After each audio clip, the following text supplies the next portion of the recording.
Well, it's about time we have a trailer for this movie. I was going to talk about Infinity War, but their new trailer was a little bit underwhelming, so here we are. Solo: A Star Wars Story is being directed by Ron Howard, and it is scheduled to be released on May 25th of this year. So we're a little under 4 months to the movie's release, and we're only just getting our first look at it right now. Now that initially worried me, especially because how divisive fans have been over Star Wars The Last Jedi. Whether you loved it or you hated it, people were extremely split, and even Star Wars fans are all mad at each other about it. Now I don't know if you can tell or not, but I really enjoyed The Last Jedi.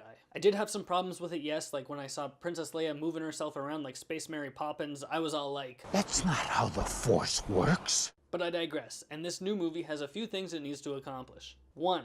Get fans back on board with the new Disney Star Wars. 2. Prove that Alden Ehrenreich is a believable Han Solo. So the fact that they have waited this long to show us any kind of footage has concerned me. But now that I've watched the trailer a few times, I don't know how many at this point, I'm a little more at ease. Now we don't know much about the story yet, but that's not a teaser trailer's job. That's not what it's supposed to do. It's right in the name, it's just a tease. It's the first step in that seduction to make us want to go and see the movie. It's the old man who drives up with his van and cracks the door open just a little bit so you can see the delicious candy inside. It's meant to pique your interest and get you wanting more. In the end, a teaser trailer is more about tone than anything else. And the tone for this movie surprisingly feels a lot like Rogue One. But that's not a bad thing, they are in similar time eras. If I understand correctly, I think Solo takes place a few years before A New Hope. But it gives us this boots on the ground, gritty realism feeling that Rogue One gave us. The trailer opens with some kind of speeder chase with Han and Qi'ra running away from someone. I don't really know the context, but I imagine they're running from the Empire. Now Han is narrating the whole time, and he's talking about how he's been running scams since he was 10 years old, and we get a little more context into where this character is coming from. He talks about getting kicked out of the Imperial Academy, and if you saw the 30-second TV spot from the quote-unquote big game last night,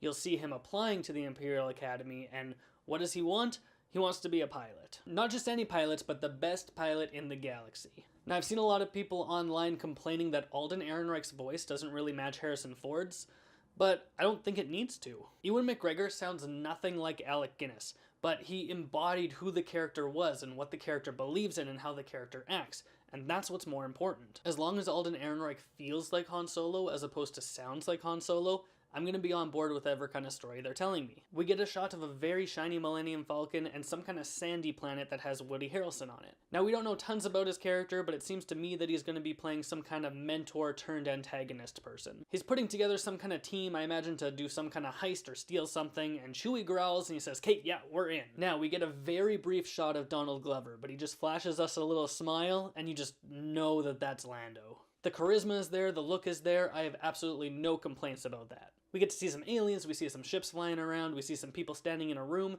and we get a lot of the new character Qi'ra. Now she's being played by Emilia Clarke, who I haven't really liked very much outside of Game of Thrones, but we'll see what she has to offer here. I don't know if her character is based off of anyone from Star Wars Legends or not, but we'll find out. Now we see some kind of gang or group of outlaws and a bunch of people shooting at each other. I really want this movie to focus on the underbelly of the Star Wars universe, like bounty hunters and crime lords and people on the run from the Empire. It looks like from these shots that that's what we're gonna get, but at this point I can only speculate. Now we get Qi'ra and Han in a conversation with each other, and she says that she's the only person who knows who Han truly is. And he gives her kind of a smile and he's just like, "Yeah, what's that?" We don't really get an answer, but I imagine she's gonna say that he's a scoundrel, because everybody loves some nostalgia. And then we get a little sequence of Han and Chewie flying the Falcon, and you see Lando sitting in the back seat. And I guarantee you there is no way that Lando is okay with riding in the back of the Falcon. Now they're flying away from some TIE fighters, and Han gives a line that is very similar to something from A New Hope. Oh, I thought we were in trouble there for a second, but it's fine. We're fine. How are you? And it closes with them flying around some kind of giant monster with big tentacle arms. Now, I may be mistaken, but it looks to me like this may be the Zillo Beast from Star Wars The Clone Wars animated series. If you don't know what that is, it's a very rare monster in the Star Wars universe, and it has an armor plating so strong that a lightsaber can't cut through it. That would be a cool connection to the TV show if they did do that, but if it's a different monster entirely, I'm okay with that too. All in all, I think it was a good first look into the movie. I'm peeking into the window of the Star Wars van, trying to see what else they have to offer, and I'm very much looking forward to the release of the movie in May. Thanks for checking out my video. You can give me a comment below, let me know what you thought of the teaser, let me know what you thought of this review. You can give me a subscription if you haven't done so already, and if you have nothing else to do, go watch more movies.